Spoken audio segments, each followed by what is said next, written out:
Welcome to BTC Radio Audiobook and ASMR, the ultimate destination for audiobook enthusiasts and literary explorers. If you're someone who finds solace in the symphony of words, if you yearn to get lost in captivating tales spun by master storytellers, then you've just discovered your haven. Join us on a journey where pages come to life through the power of sound, where every narrative nuance and character emotion is vividly painted in the theater of your mind. From timeless classics to contemporary gems, our channel is a sanctuary for those who believe that stories are meant to be heard. So, sit back, close your eyes, and let the magic of words transport you to distant worlds, one audiobook at a time.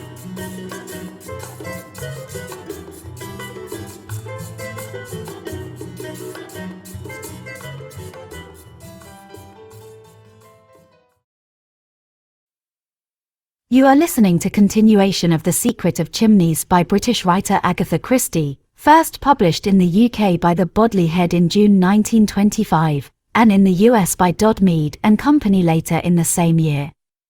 This work is in the public domain in the United States because it was published in 1925. The longest living author of this work died in 1976, so this work is in the public domain in countries and areas where the copyright term is the author's life plus 46 years or less. This work may be in the public domain in countries and areas with longer native copyright terms that apply the rule of the shorter term to foreign works. The Secret of Chimneys by Agatha Christie, Part 3. Disc 3. The car passed in through the park gates of Chimneys. Descriptions of that historic place can be found in any guidebook. It is also number 3 in Historic Homes of England, price 21 shillings. On Thursday, coaches come over from Midlingham and view those portions of it which are open to the public. In view of all these facilities, to describe Chimneys would be superfluous. They were received at the door by a white-headed butler whose demeanour was perfect. We are not accustomed, it seemed to say, to having murder committed within these walls, but these are evil days. Let us meet disaster with perfect calm, and pretend with our dying breath that nothing out of the usual has occurred. "His lordship," said the butler, "is expecting you. This way, if you please." He led them to a small, cosy room which was Lord Caterham's refuge from the magnificence elsewhere, and announced them. "The police, my lord, and Dr. Cartwright." Lord Caterham was pacing up and down, in a visibly agitated state. "Ah, Inspector, you've turned up at last. I'm thankful for that. How are you, Cartwright? This is the very devil of a business, you know, the very devil of a business."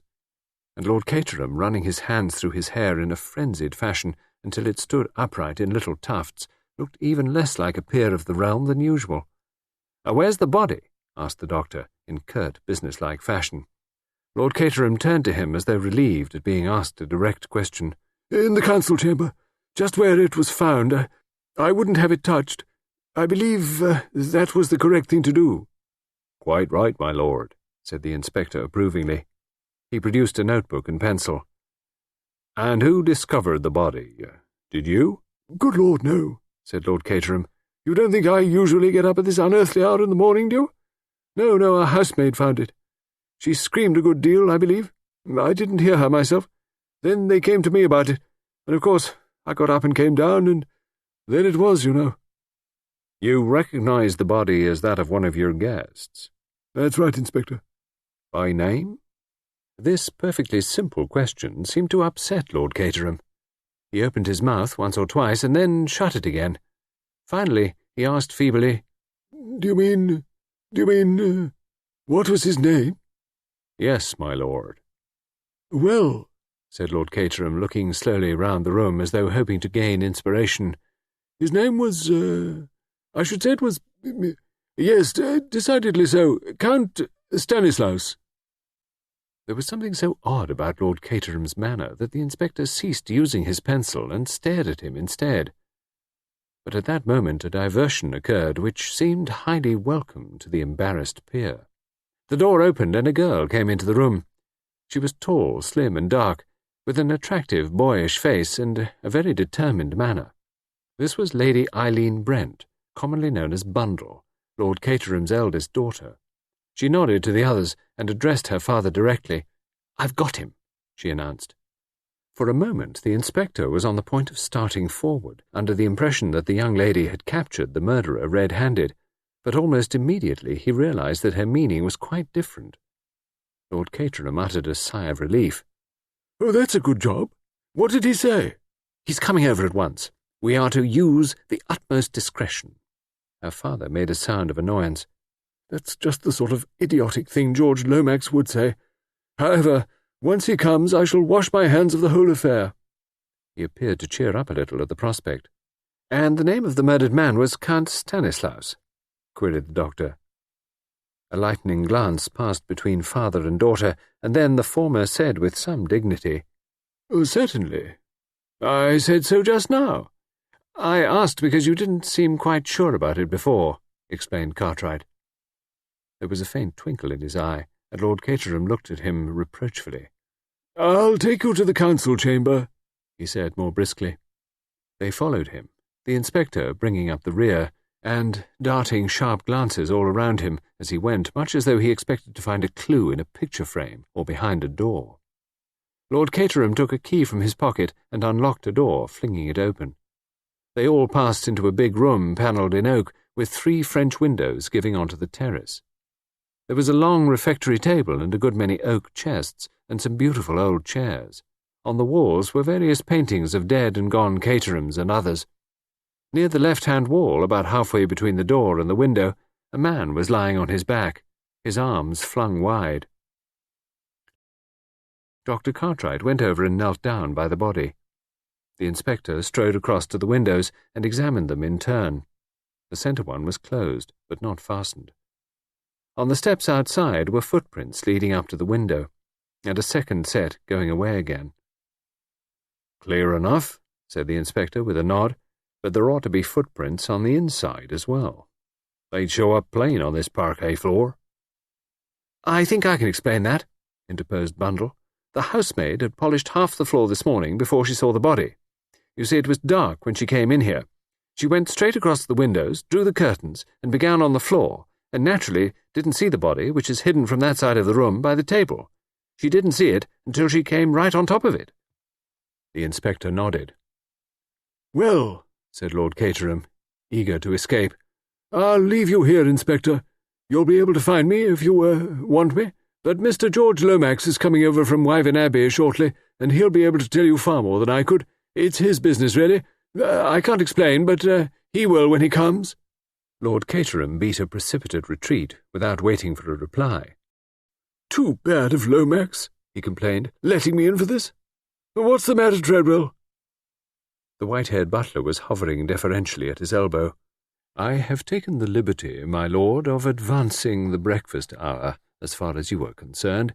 Everything is ready in the dining-room." "I don't suppose for a minute I can eat anything," said Lord Caterham gloomily, turning his footsteps in that direction. "Not for a moment." Bundle slipped her hand through his arm, and they entered the dining-room together. On the sideboard were half a score of heavy silver dishes, ingeniously kept hot by patent arrangements. "Omelette," said Lord Caterham, lifting each lid in turn. "Eggs and bacon, kidneys, devilled bird, haddock, cold ham, cold pheasant. I don't like any of these things, Treadwell. Ask the cook to poach me an egg, will you?" "Very good, my lord." Treadwell withdrew. Lord Caterham, in an absent-minded fashion, helped himself plentifully to kidneys and bacon, poured himself out a cup of coffee, and sat down at the long table. Bundle was already busy with a plateful of eggs and bacon. "I'm damned hungry," said Bundle with her mouth full. "It must be the excitement." "Oh, it's all very well for you," complained her father. "You young people like excitement, but I'm in a very delicate state of health. Avoid all worry, that's what Sir Abner Willis said. Avoid all worry. So easy for a man sitting in his consulting room in Harley Street to say that. How can I avoid worry when that ass Lomax lands me with a thing like this? I ought to have been firm at the time. I ought to have put my foot down." With a sad shake of the head, Lord Caterham rose and carved himself a plate of ham. "Codders has certainly done it this time," observed Bundle cheerfully. "He was almost incoherent over the telephone. He'll be here in a minute or two, spluttering 19 to the dozen about discretion and hushing it up." Lord Caterham groaned at the prospect. "Was he up?" he asked. "He told me," replied Bundle, that he'd been up and dictating letters and memoranda ever since 7 o'clock. Proud of it, too, remarked her father. Extraordinarily selfish, these public men. They make their wretched secretaries get up at the most unearthly hours in order to dictate rubbish to them. If a law was passed compelling them to stop in bed until 11, what a benefit it would be to the nation. I wouldn't mind so much if they didn't talk such balderdash. Lomax is always talking to me of my position, as if I had any. Who wants to be a peer nowadays? Nobody, said Bundle. They'd much rather keep a prosperous public house. Treadwell reappeared silently with 2 poached eggs in a little silver dish which he placed on the table in front of Lord Caterham. What's that, Treadwell? Said the latter, looking at them with faint distaste. Poached eggs, my lord. I hate poached eggs, said Lord Caterham peevishly. They're so insipid. I don't like to look at them even. Take them away, will you, Treadwell? Very good, my lord. Treadwell and the poached eggs withdrew as silently as they came. Thank God no one gets up early in this house, remarked Lord Caterham devoutly. We shall have to break this to them when they do, I suppose. He sighed. I wonder who murdered him, said Bundle, and why? Well, that's not our business, thank goodness, said Lord Caterham. That's for the police to find out. Not that Badgeworthy will ever find anything. On the whole, I rather hope it was Isaacstein. Meaning? The All-British Syndicate. Why should Mr. Isaacstein murder him, when he'd come down here on purpose to meet him? High finance, said Lord Caterham vaguely. And that reminds me. I shouldn't be at all surprised if Isaacstein wasn't an early riser. He may blow in upon us at any minute. It's a habit in the city. I believe that, however rich you are, you always catch the 9:17. The sound of a motor being driven at great speed was heard through the open window. Codders, cried Bundle. Father and daughter leaned out of the window and hailed the occupant of the car as it drew up before the entrance. In here, my dear fellow, in here, cried Lord Caterham, hastily swallowing his mouthful of ham. George had no intention of climbing in through the window. He disappeared through the front door and reappeared, ushered in by Treadwell, who withdrew at once. Have some breakfast, said Lord Caterham, shaking him by the hand. What about a kidney? George waved the kidney aside impatiently. This is a terrible calamity. Terrible, terrible. It is indeed. Some haddock? No. It must be hushed up, at all costs. It must be hushed up. As Bundle had prophesied, George began to splutter. I understand your feelings, said Lord Caterham sympathetically. Try an egg and bacon, or some haddock. A totally unforeseen contingency. National calamity, concessions jeopardized. Take time, said Lord Caterham, and take some food. What you need is some food, to pull you together. Poached eggs now. There were some poached eggs here a minute or two ago. I don't want any food, said George. I've had breakfast, and even if I hadn't, I shouldn't want any. We must think what is to be done. You have told no one as yet? Well, there's Bundle and myself, and the local police, and Cartwright, and all the servants, of course. George groaned. Pull yourself together, my dear fellow, said Lord Caterham kindly. I wish you'd have some breakfast. You don't seem to realize that you can't hush up a dead body. It's got to be buried and all that sort of thing. Very unfortunate, but there it is. George became suddenly calm. You're right, Caterham. You've called in the local police, you say? No, that will not do. We must have battle. Battle? Murder and sudden death? Inquired Lord Caterham, with a puzzled face. No. You misunderstand me. I referred to Superintendent Battle of Scotland Yard, a man of the utmost discretion. He worked with us on that deplorable business of the party funds. What was that? Asked Lord Caterham, with some interest. But George's eye had fallen upon Bundle, as she sat half in and half out of the window, and he remembered discretion just in time. He rose. We must waste no time. I must send off some wires at once. If you write them out, Bundle will send them through the telephone. George pulled out a fountain pen and began to write with incredible rapidity. He handed the first one to Bundle, who read it with a great deal of interest. God, what a name, she remarked. Baron how much? Baron Lolla-Preccial. Bundle blinked. I've got it, but it will take some conveying to the post office. George continued to write. Then he handed his labours to Bundle and addressed the master of the house. The best thing you can do, Caterham." "Yes?" said Lord Caterham apprehensively, "is to leave everything in my hands." "Oh, certainly," said Lord Caterham with alacrity. "Just what I was thinking myself. You'll find the police and Dr. Cartwright in the council chamber, with the body, you know.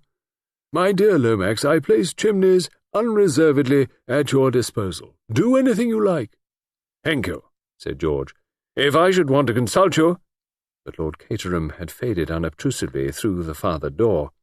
Bundle had observed his retreat with a grim smile. "I'll send off those telegrams at once," she said. "You know your way to the council chamber?" "Thank you, Lady Eileen." George hurried from the room. Chapter 11. Superintendent Battle arrives. So apprehensive was Lord Caterham of being consulted by George that he spent the whole morning making a tour of his estate. Only the pangs of hunger drew him homeward. He also reflected that by now the worst would surely be over. He sneaked into the house quietly by a small side door. From there he slipped neatly into his sanctum. He flattered himself that his entrance had not been observed. But there he was mistaken. The watchful Treadwell let nothing escape him. He presented himself at the door. "You'll excuse me, my lord." "What is it, Treadwell?" "Mr. Lomax, my lord, is anxious to see you in the library as soon as you return." By this delicate method, Treadwell conveyed that Lord Caterham had not yet returned unless he chose to say so. Lord Caterham sighed and then rose. "I suppose it will have to be done sooner or later. In the library, you say?" "Yes, my lord." Sighing again, Lord Caterham crossed the wide spaces of his ancestral home and reached the library door. The door was locked. As he rattled the handle, it was unlocked from the inside, opened a little way, and the face of George Lomax appeared, peering out suspiciously. His face changed when he saw who it was. "Ah, Caterham, come in. We were just wondering what had become of you." Murmuring something vague about duties on the estate, repairs for tenants, Lord Caterham sidled in apologetically. There were two other men in the room. One was Colonel Melrose, the chief constable. The other was a squarely built middle-aged man with a face so singularly devoid of expression as to be quite remarkable. "Superintendent Battle arrived half an hour ago," explained George. "He's been round with Inspector Badgeworthy and seen Dr. Cartwright. He now wants a few facts from us." They all sat down, after Lord Caterham had greeted Melrose and acknowledged his introduction to Superintendent Battle. "I need hardly tell you, Battle," said George, "that this is a case in which we must use the utmost discretion." The superintendent nodded in an offhand manner that rather took Lord Caterham's fancy. "That will be all right, Mr. Lomax, but no concealments from us. I understand that the dead gentleman was called Count Stanislaus. At least, that is the name by which the household knew him. Now, was that his real name?" "It was not." "What was his real name?" "Prince Michael of Czechoslovakia." Battle's eyes opened just a trifle, otherwise he gave no sign. "And what, if I may ask the question, was the purpose of his visit here? Just pleasure?" "There was a further object, Battle. All this is in the strictest confidence, of course." Yes, Mr. Lomax." "Colonel Melrose?" "Of course." "Well then, Prince Michael was here for the express purpose of meeting Mr. Hermann Isaacstein. A loan was to be arranged on certain terms." "Which were?" "I do not know the exact details. Indeed, they had not yet been arranged. But in the event of coming to the throne, Prince Michael pledged himself to grant certain oil concessions to those companies in which Mr. Isaacstein is interested. The British government was prepared to support the claim of Prince Michael to the throne in view of his pronounced British sympathies." "Well," said Superintendent Battle, "I don't suppose I need to go further into it than that. Prince Michael wanted the money, Mr. Isaacstein wanted oil, and the British government was ready to do the heavy farther. Just one question. Was anyone else after those concessions?" "I believe an American group of financiers had made overtures to His Highness." And been turned down, eh? But George refused to be drawn. Prince Michael's sympathies were entirely pro-British, he repeated. Superintendent Battle did not press the point. Lord Caterham, I understand that this is what occurred yesterday. You met Prince Michael in town and journeyed down here in company with him. The prince was accompanied by his valet, a Herceslovakian named Boris Anchukov, but his equerry, Captain Andrassy, remained in town. The prince, on arriving, declared himself greatly fatigued and retired to the apartment set aside for him. Dinner was served to him there, and he did not meet the other members of the house party. Is that correct? Quite correct. This morning, a housemaid discovered the body at approximately 7:45 a.m. Dr. Cartwright examined the dead man and found that death was the result of a bullet fired from a revolver. No revolver was found, and no one in the house seems to have heard the shot. On the other hand, the dead man's wristwatch was smashed by the fall and marks the crime as having been committed at exactly 11:45. Now, what time did you retire to bed last night?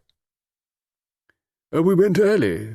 Somehow or other the party didn't seem to go, if you know what I mean, Superintendent. We went up about 10:30, I should say. Thank you. Now I will ask you, Lord Caterham, to give me a description of all the people staying in the house. But excuse me, I thought the fellow who did it came from outside. Superintendent Battle smiled. I dare say he did. But all the same, I've got to know who was in the house. Matter of routine, you know? Well, there was Prince Michael and his valet, and Mr. Herman Isaacstein. You know all about them. Then there was Mr. Eversley, who works in my department, put in George condescendingly, and who was acquainted with the real reason of Prince Michael's being here. No, I should not say that, replied George weightily. Doubtless he realized that something was in the wind, but I did not think it necessary to take him fully into my confidence. I see. Will you go on, Lord Caterham? Let me see. There was Mr. Hiram Fish. Who is Mr. Hiram Fish? Mr. Fish is an American. He brought over a letter of introduction from Mr. Lucius Gott. You've heard of Lucius Gott? Superintendent Battle smiled acknowledgment. Who had not heard of Lucius C. Gott, the multimillionaire? He was especially anxious to see my first editions. Mr. Gott's collection is, of course, unequalled. But I've got several treasures myself. This Mr. Fish was an enthusiast. Mr. Lomax had suggested that I ask one or two extra people down here this weekend to make things seem more natural. So I took the opportunity of asking Mr. Fish. That finishes the men. As for the ladies, there is only Mrs. Revel, and I expect she brought a maid or something like that. And then there was my daughter, and of course the children and their nurses and governesses and all the servants. Lord Caterham paused and took a breath. Thank you, said the detective. A mere matter of routine, but necessary as such. There's no doubt, I suppose, asked George ponderously, that the murderer entered by the window. Battle paused for a moment before replying slowly. There were footsteps leading up to the window and footsteps leading away from it. A car stopped outside the park at 11:40 last night. At 12 o'clock a young man arrived at the Jolly Cricketers in a car and engaged a room. He put his boots outside to be cleaned. They were very wet and muddy, as though he had been walking through the long grass in the park. George leant forward eagerly. Could not the boots be compared with the footprints? They were. Well? They exactly correspond. Well, that settles it, cried George. We have the murderer, that young man. What's his name, by the way? At the inn he gave the name of Anthony Cade. Well, this Anthony Cade must be pursued at once and arrested.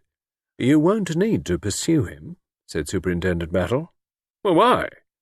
Because he's still there. What? Curious, isn't it? Colonel Melrose eyed him keenly. What's in your mind, Battle? Out with it. I just say it's curious, that's all. Here's a young man who ought to cut and run, but he doesn't cut and run. He stays here and gives us every facility for comparing footmarks. What do you think, then? I don't know what to think, and that's a very disturbing state of mind. Do you imagine, began Colonel Melrose, but broke off as a discreet knock came at the door. George rose and went to it. Treadwell, inwardly suffering from having to knock at doors in this low fashion, stood dignified upon the threshold and addressed his master. "Excuse me, my lord, but a gentleman wishes to see you on urgent and important business, connected, I understand, with this morning's tragedy." "What's his name?" asked Battle suddenly. "His name, sir, is Mr. Anthony Cade, but he said it wouldn't convey anything to anybody." It seemed to convey something to the four men present. They all sat up in various degrees of astonishment. Lord Caterham began to chuckle. "I'm really beginning to enjoy myself. Show him in, Treadwell. Show him in at once." Chapter 12. Anthony tells his story. "Mr. Anthony Cade," announced Treadwell. "Enter suspicious stranger from village inn," said Anthony. He made his way towards Lord Caterham with a kind of instinct rare in strangers. At the same time he summed up the other three men in his own mind thus: 1. Scotland Yard. 2. Local dignitary, probably chief constable. 3. Harassed gentleman on the verge of apoplexy, possibly connected with the government. "I must apologize," continued Anthony, still addressing Lord Caterham, "for forcing my way in like this, but it was rumoured round the Jolly Dog, or whatever the name of your local pub may be, that you had had a murder up here, and as I thought I might be able to throw some light upon it, I came along." For a moment or two no one spoke. Superintendent Battle, because he was a man of ripe experience who knew how infinitely better it was to let everyone else speak if they could be persuaded upon to do so, Colonel Melrose, because he was habitually taciturn, George, because he was in the habit of having notice given to him of the question, Lord Caterham, because he had not the least idea of what to say. The silence of the other three, however, and the fact that he had been directly addressed, finally forced speech upon the last named.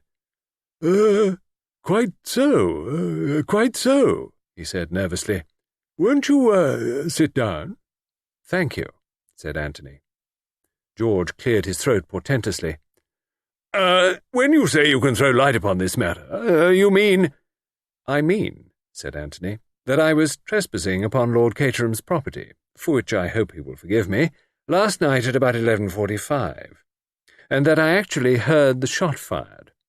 I can at any rate fix the time of the crime for you." He looked round at the four in turn, his eyes resting longest on Superintendent Battle, the impassivity of whose face he seemed to appreciate.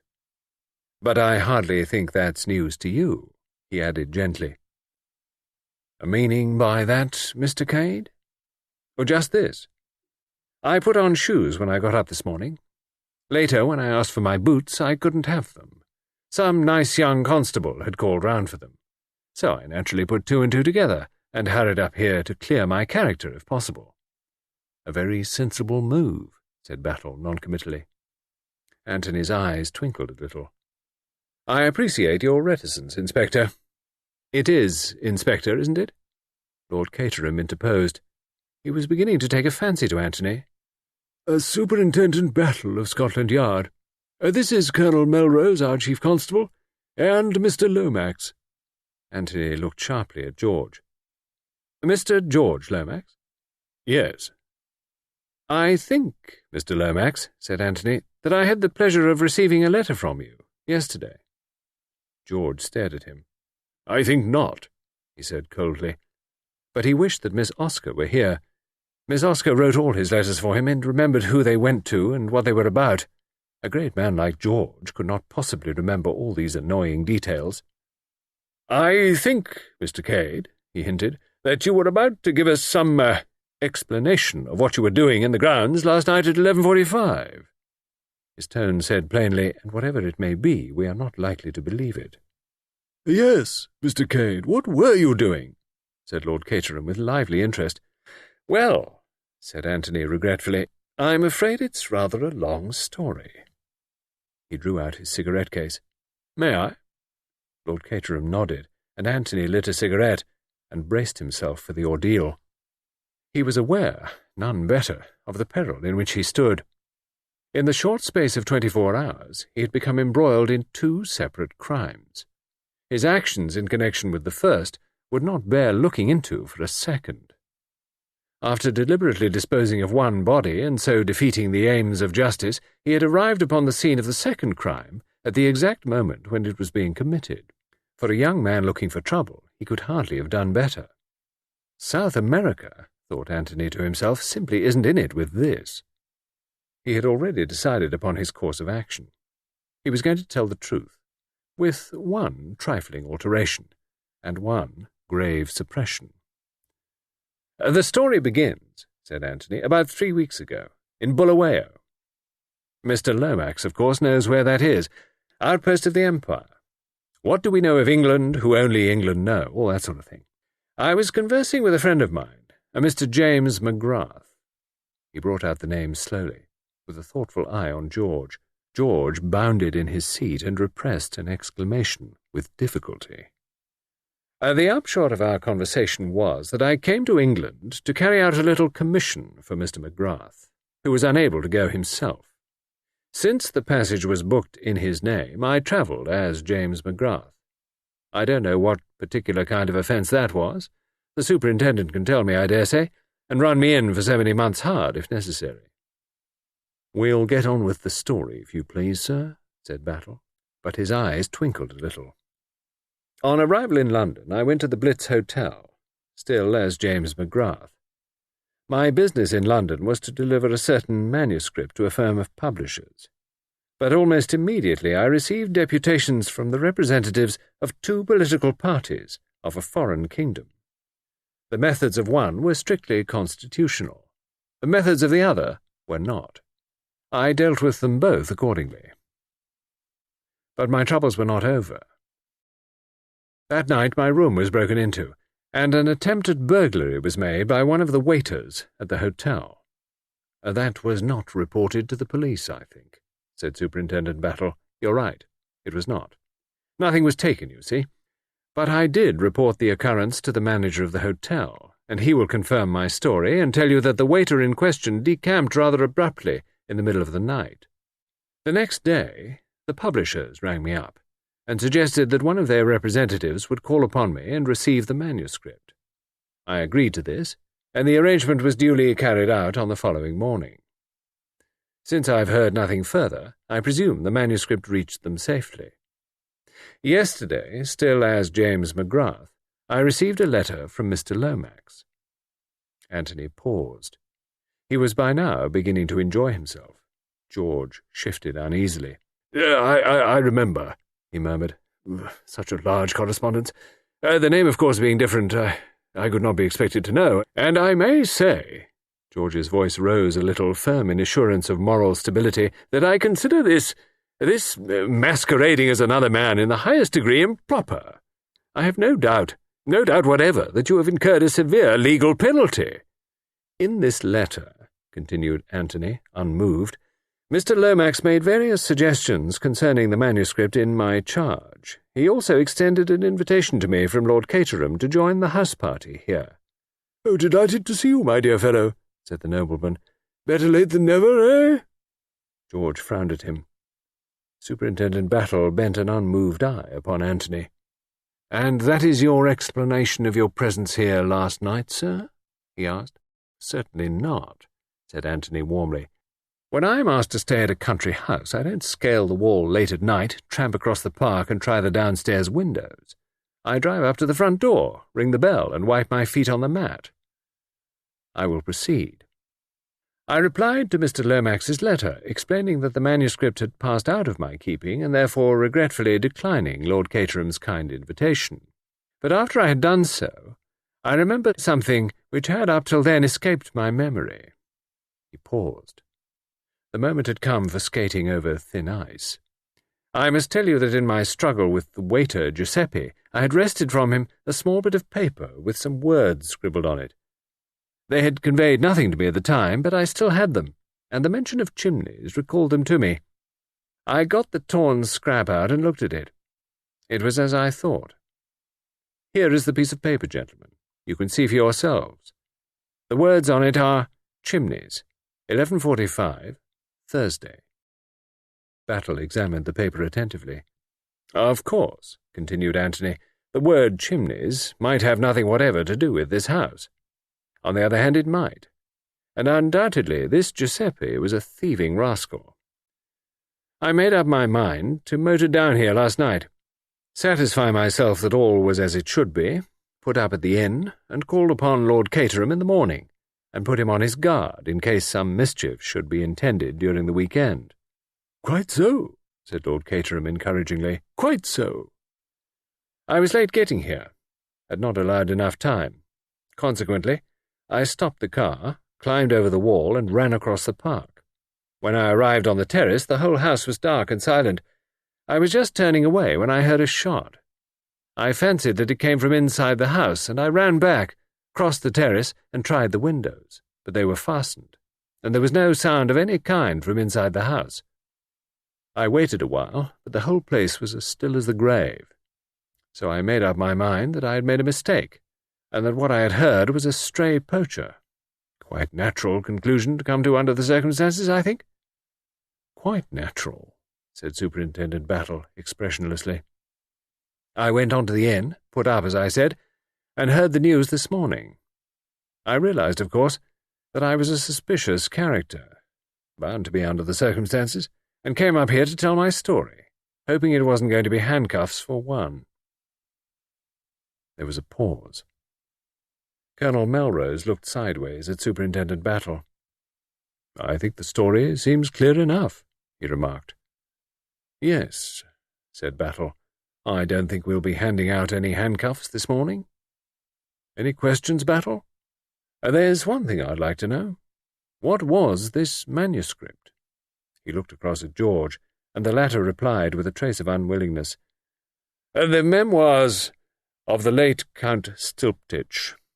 You see—" "You needn't say anything more," said Battle. "I see perfectly." He turned to Anthony. "Do you know who it was that was shot, Mr. Cade?" "At the Jolly Dog it was understood to be a Count Stanislaus, or some such name." "Tell him," said Battle laconically to George Lomax.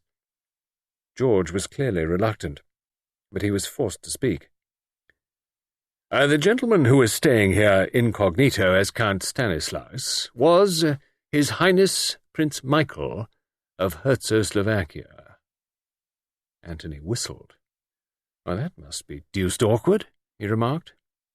Superintendent Battle, who had been watching Anthony closely, gave a short grunt as though satisfied of something, and rose abruptly to his feet.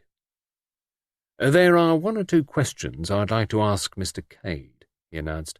"I'll take him into the council chamber with me, if I may." Certainly, certainly," said Lord Caterham. "Take him anywhere you like." Anthony and the detective went out together. The body had been moved from the scene of the tragedy.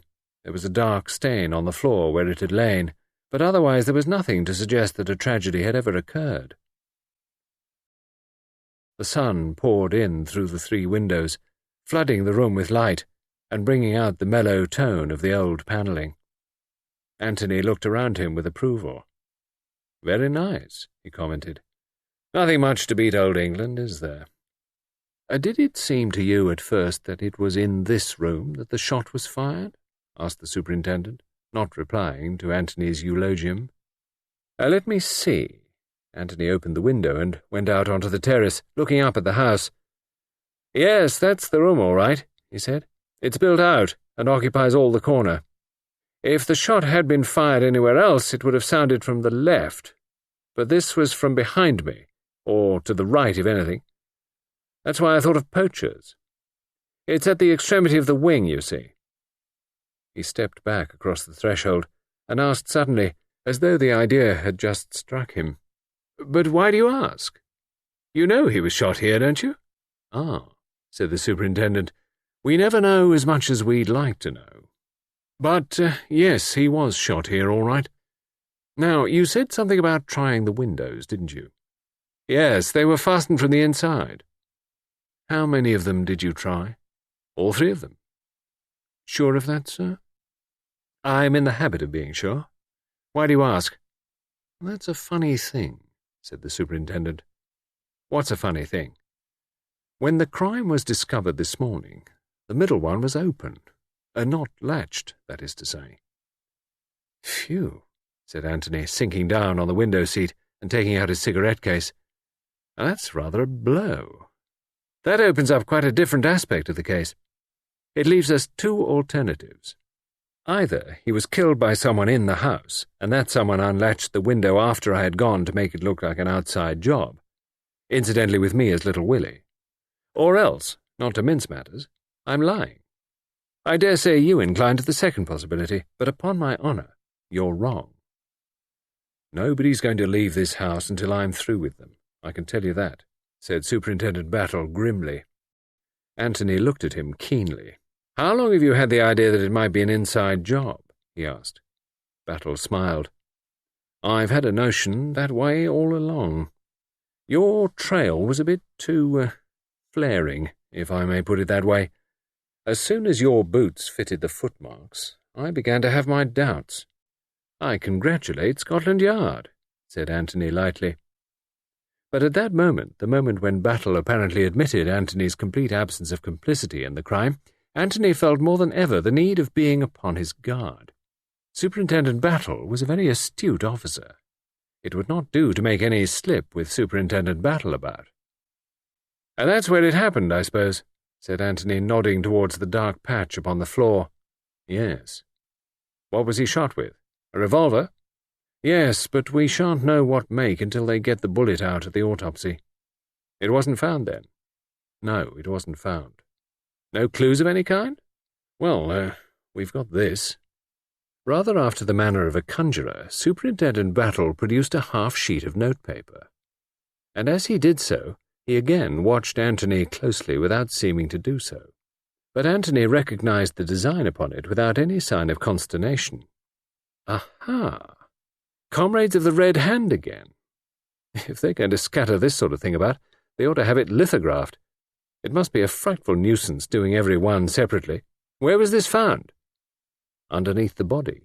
You've seen it before, sir? Anthony recounted to him in detail his short encounter with that public-spirited association. The idea is, I suppose, that the comrades did him in. Do you think it likely, sir? Well, it would be in keeping with their propaganda, but I've always found that those who talk most about blood have never actually seen it run. I shouldn't have said the comrades had the guts myself, and they're such picturesque people, too. I don't see one of them disguising himself as a suitable guest for a country house. Still, one never knows. Quite right, Mr. Cade. One never knows. Anthony looked suddenly amused. I see the big idea now.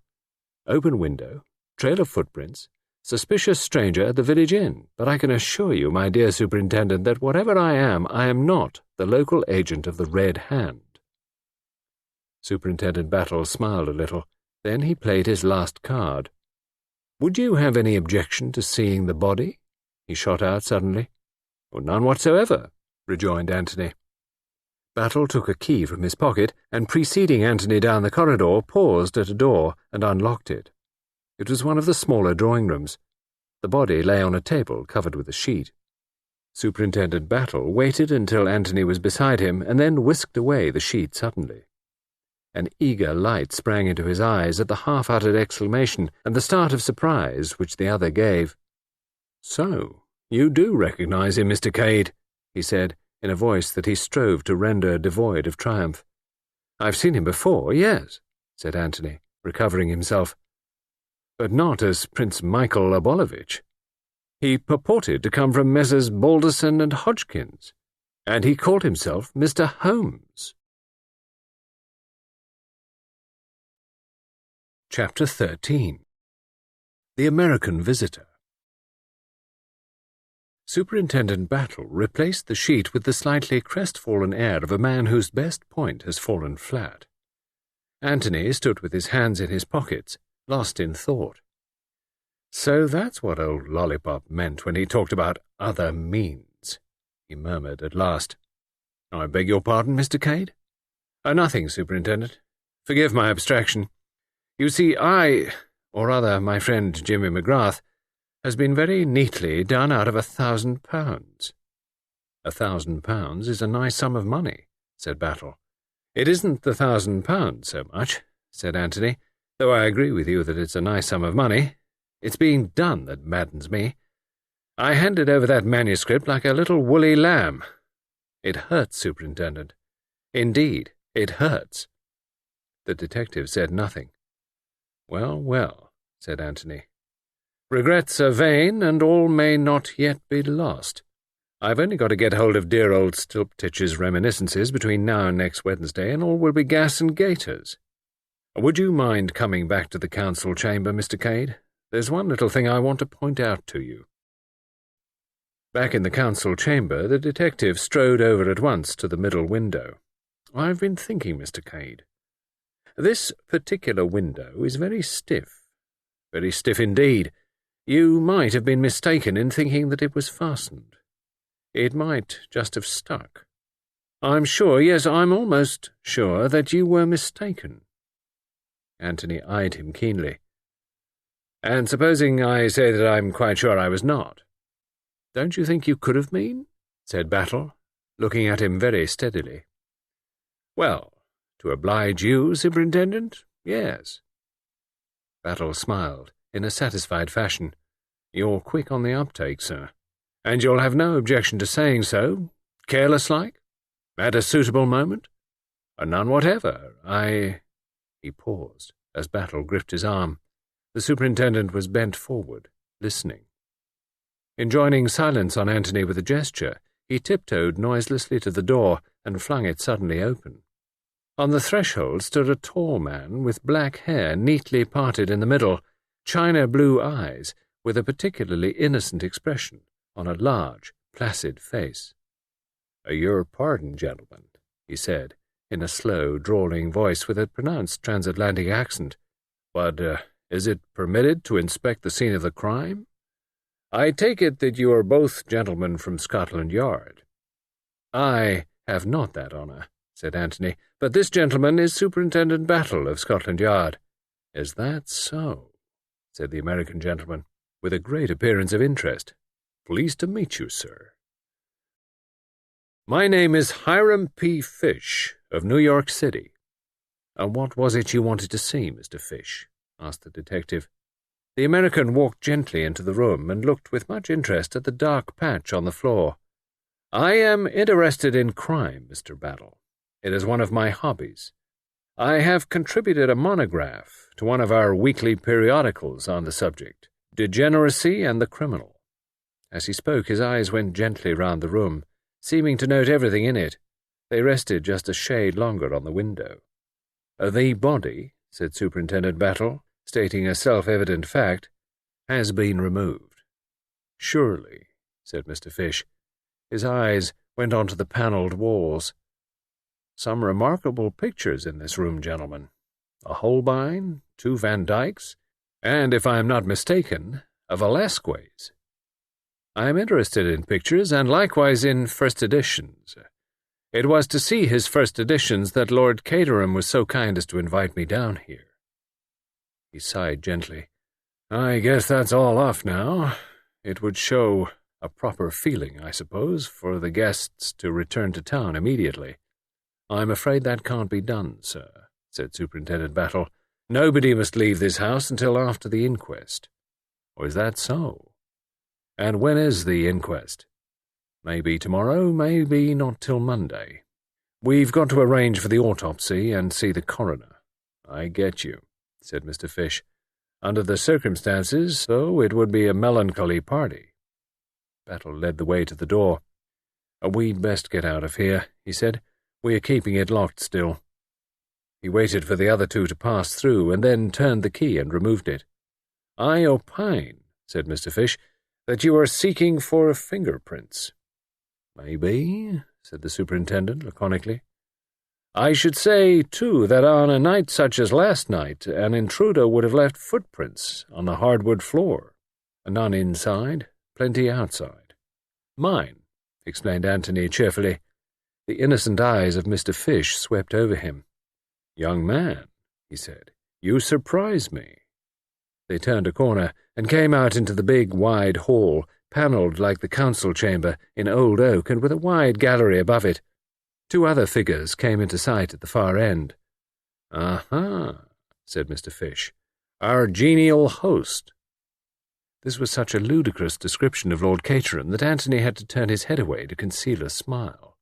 "And with him," continued the American, "is a lady whose name I did not catch last night, but she is bright. She is very bright." With Lord Caterham was Virginia Revel. Anthony had been anticipating this meeting all along.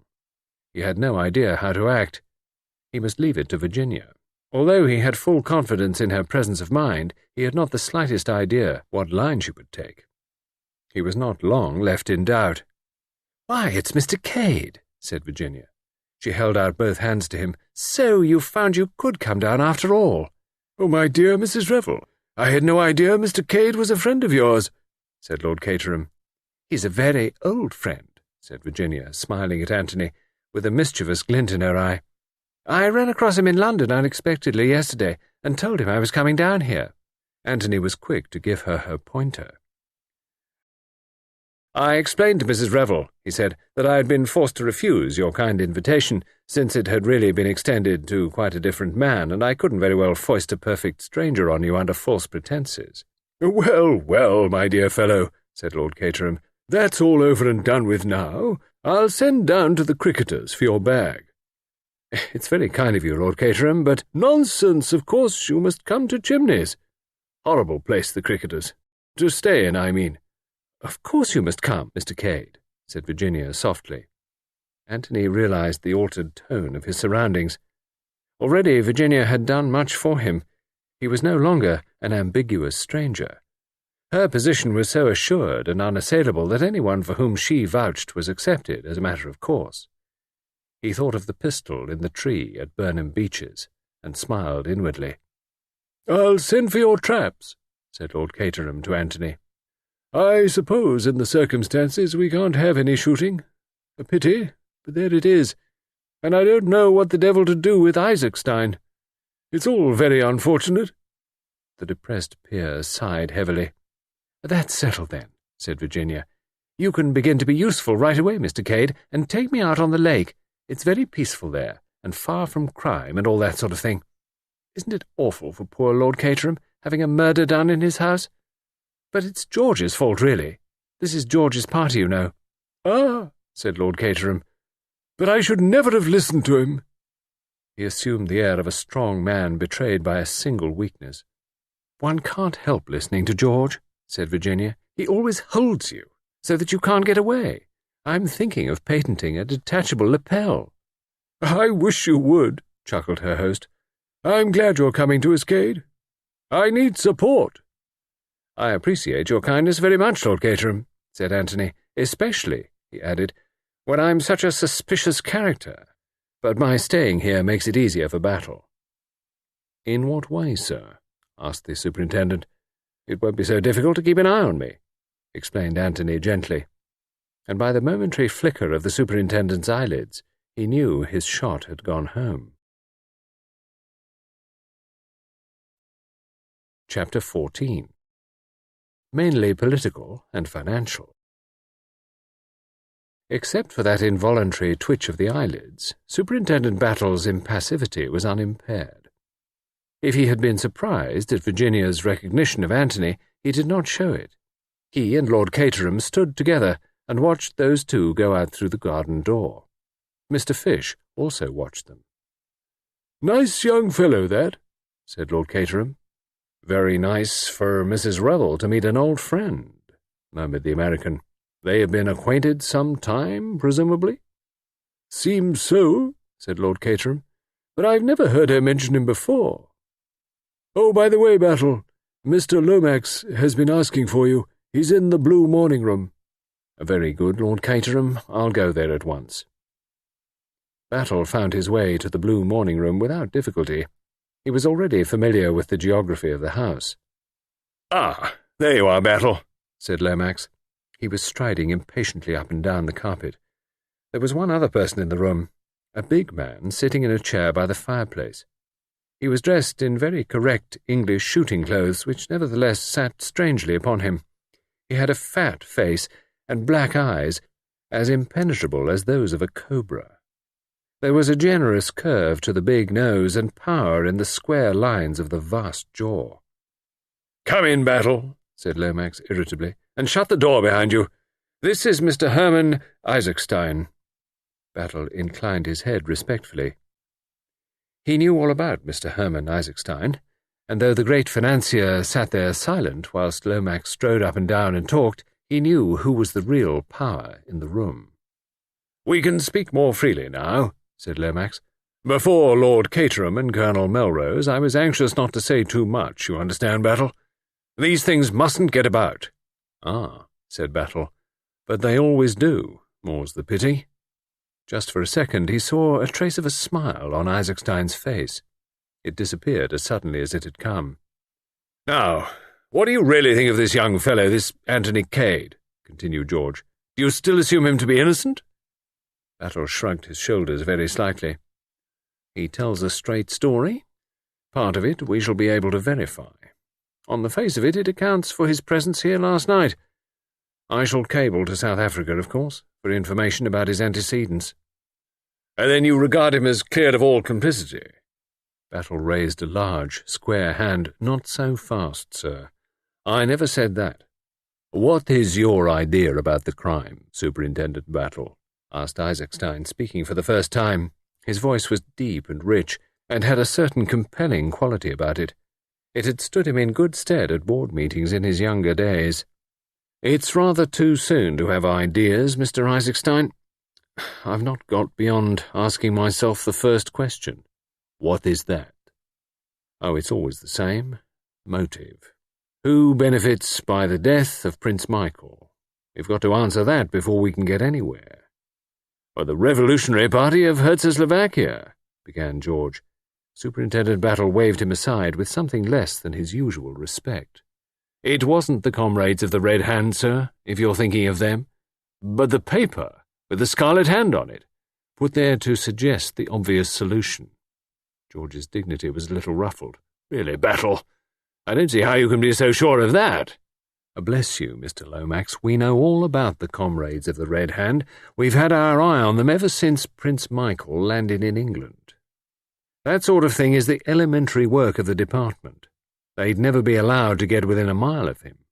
"I agree with Superintendent Battle," said Isaacstein. "We must look elsewhere."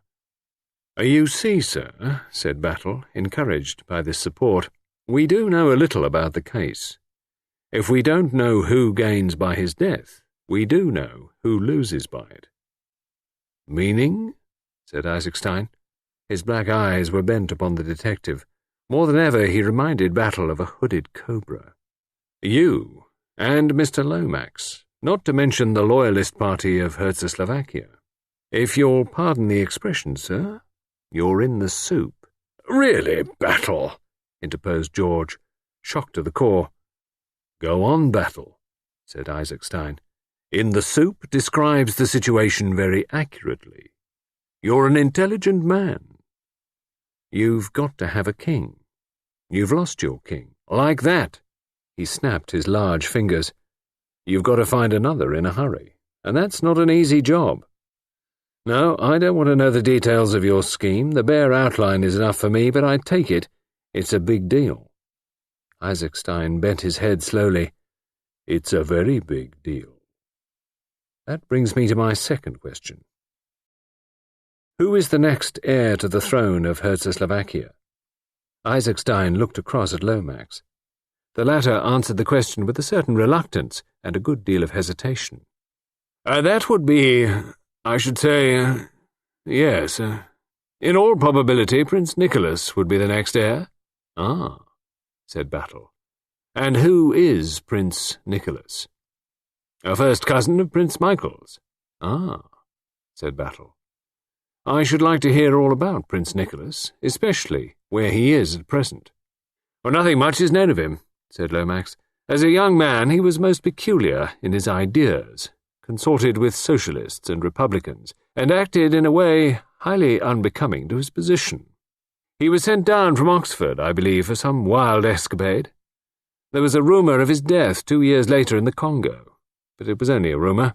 He turned up a few months ago when news of the royalist reaction got about. Indeed, said Battle.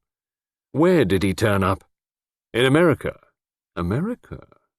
Battle turned to Isaacstein with one laconic word. Oil? The financier nodded. He represented that if the Herceslovakians chose a king, they would prefer him to Prince Michael as being more in sympathy with modern enlightened ideas, and he drew attention to his early democratic views and his sympathy with republican ideals. In return for financial support, he was prepared to grant concessions to a certain group of American financiers. Superintendent Battle so far forgot his habitual impassivity as to give vent to a prolonged whistle. So, that's it, he muttered. In the meantime, the Loyalist party supported Prince Michael, and you felt sure you'd come out on top, and then this happens. You surely don't think, began George. It was a big deal, said Battle. Mr. Isaacstein says so, and I should say that what he calls a big deal is a big deal. There are always unscrupulous tools to be got hold of, said Isaacstein quietly. For the moment, Wall Street wins, but they've not done with me yet. Find out who killed Prince Michael, Superintendent Battle, if you want to do your country a service. One thing strikes me as highly suspicious, put in George. Why did the equerry, Captain Andrassy, not come down with the prince yesterday? I've inquired into that, said Battle. It's perfectly simple. He stayed in town to make arrangements with a certain lady on behalf of Prince Michael for next weekend. The Baron rather frowned on such things, thinking them injudicious at the present stage of affairs, so His Highness had to go about them in a hole-and-corner manner.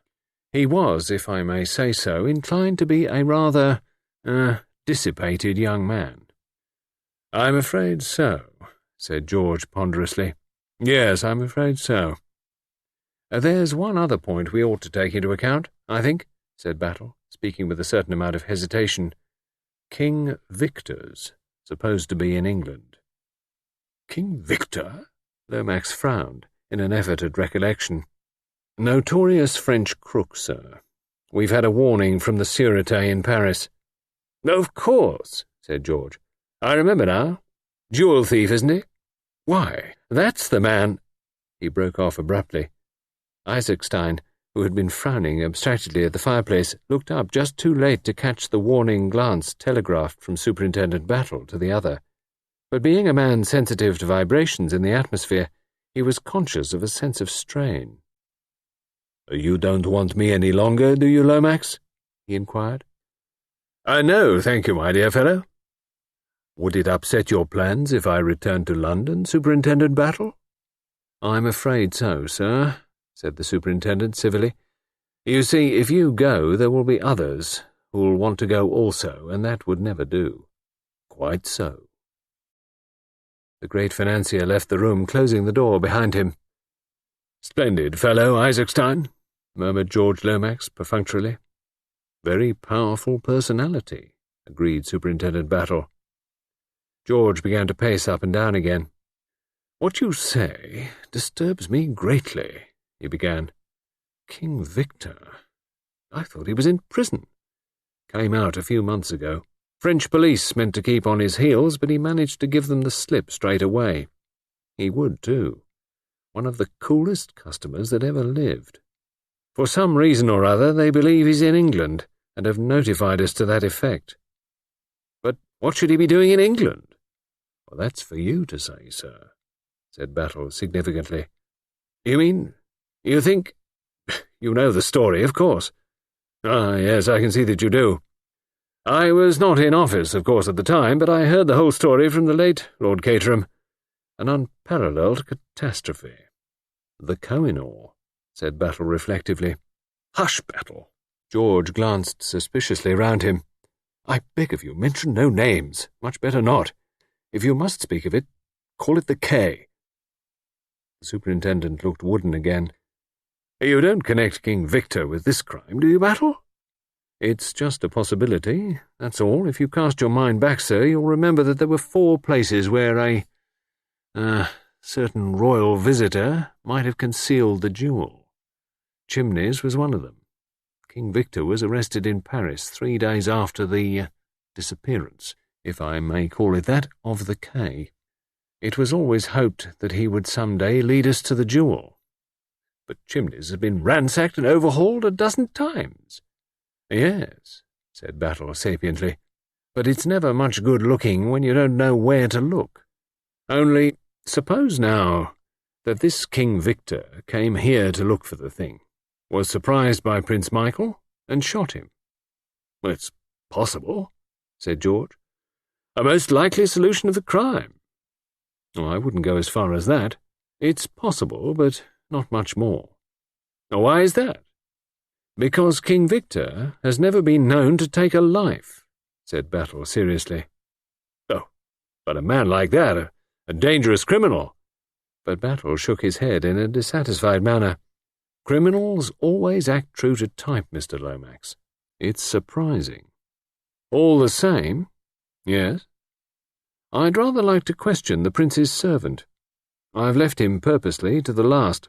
We'll have him in here, sir, if you don't mind. George signified his assent. The superintendent rang the bell. Treadwell answered it, and departed with his instructions. He returned shortly, accompanied by a tall, fair man with high cheekbones and very deep-set blue eyes, and an impassivity of countenance which almost rivaled Battle's. Boris Anchukov? Yes. You were valet to Prince Michael? I was His Highness valet, yes. The man spoke good English, though with a markedly harsh foreign accent. You know that your master was murdered last night? A deep snarl, like the snarl of a wild beast, was the man's only answer. It alarmed George, who withdrew prudently towards the window. When did you see your master last? His Highness retired to bed at 10:30. I slept, as always, in the anteroom next to him. He must have gone down to the room downstairs, by the other door, the door that gave onto the corridor. I did not hear him go. It may be that I was drugged. I have been an unfaithful servant. I slept, while my master woke. I am accursed. George gazed at him, fascinated. You loved your master, eh? Said Battle, watching the man closely. Boris's features contracted painfully. He swallowed twice. Then his voice came, harsh with emotion. I say this to you, English policeman. I would have died for him. And since he is dead, and I still live, my eyes shall not know sleep, or my heart rest, until I have avenged him. Like a dog, I will nose out his murderer, and when I have discovered him, His eyes lit up. Suddenly he drew an immense knife from beneath his coat and brandished it aloft. Not all at once I will kill him. Oh, no. First I will slit his nose, and cut off his ears, and put out his eyes, and then into his black heart I will thrust this knife. Swiftly he replaced the knife, and turning, left the room. George Lomax, his eyes always protuberant, but now goggling almost out of his head, stared at the closed door. "Purebred Czechoslovakian, of course," he muttered. "Most uncivilized people. A race of brigands." Superintendent Battle rose alertly to his feet. "Either that man's sincere," he remarked, "or he's the best bluffer I've ever seen. And if it's the former, God help Prince Michael's murderer when that human bloodhound gets hold of him." End of Disc 3.